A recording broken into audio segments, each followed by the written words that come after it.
Magandang araw, CCF family! Welcome to Sunday Fast Track, where you ask real-life questions and we give you biblical truths. Ako po si Jerrel Orgasan Vidal mula sa Big Exalt Ministry at ngayon po ay kasama po natin si Pastor Bong Saking upang sagutin ang inyong mga katanungan. Hello po, Pastor Bong. Magandang araw po. Magandang araw din sa iyo, Jerrel. Okay po. So, maraming salamat po, Pastor Bong, sa inyo pong mensahe sa amin sa patungkol sa extraordinary God. So, handa na po ba kayo sa ating mga katanungan? Biyaya ng Panginoon Diyos. Okay. Para po sa ating first question, Pastor, may kahalagahan po ba ang buhay ng isang ordinaryong taong nagsisimula pa lang sa pananampalataya sa mata po ng Diyos? Alam mo, the mere fact na niligtas ka ng Panginoon Diyos, importante ka na.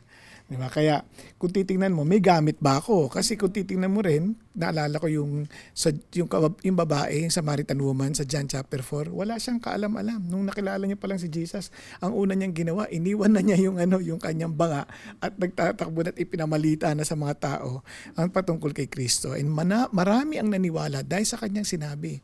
Kaya kung titingnan mo, lahat ng kinasangkapan ng Diyos, mga ordinaryong tao.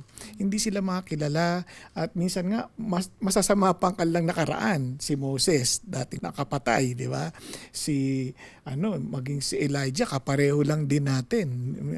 Kaya nadidepress din. Si David, di ba? Babaero na pumatay pa. Kung titingnan mo, lahat ng mga taong to walang kwalifikasyon, kahit na matatagal na sila sa Panginoon o bago, walang difference yun. Ang importante, yung ating faithful availability na sa Panginoon Diyos. Kaya yung kahalagahan natin, hindi nakabatay sa atin, kundi dahil sa Diyos na extraordinary.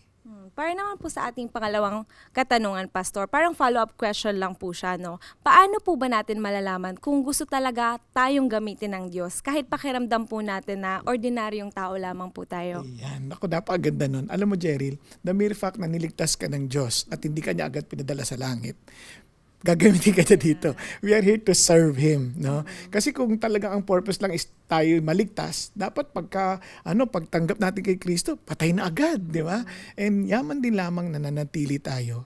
He wants us also to share the good news that we received from Him. Kaya yung mandate ng making disciples ay binigay sa lahat. Hindi lang to sa mga pastor, hindi lang to sa mga seminary students o kaya sa mga nag-graduate ng seminary, hindi to para lamang sa mga missionaries, kundi para sa lahat ng mga tagasunod ni Kristo. Kaya nga ang sabi niya, teach them to observe everything that I have commanded you, and lo, I am with you always to the very end of the age. So, bawat isa, pinapasa mo lang yan.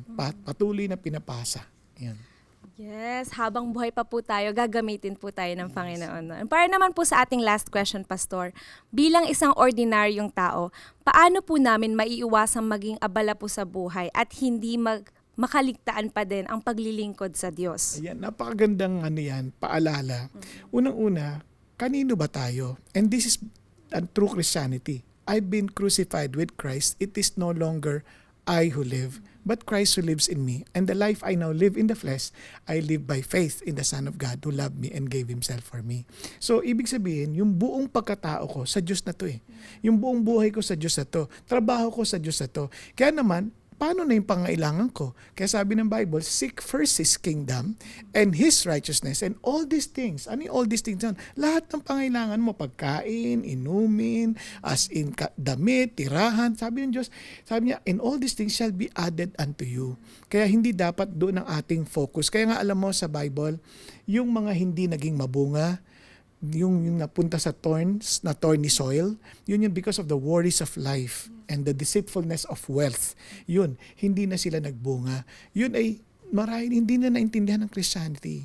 Ang totoong Christianity, magbubunga yan. Hindi man agad malaki. Mayroong 30 folds, may 60 folds, may 100 folds. So ang mahalaga, lahat tayo gagamit kami sa Diyos at wag natin ipahintulot na yung buhay natin maggamit ng mundo, kundi magamit lamang ng Diyos na siyang tunay na may-ari sa atin. Yes, maraming salamat po, Pastor, sa pagsagot po namin mga katanungan. And that's it for CCF Sunday Fast Track. God bless everyone.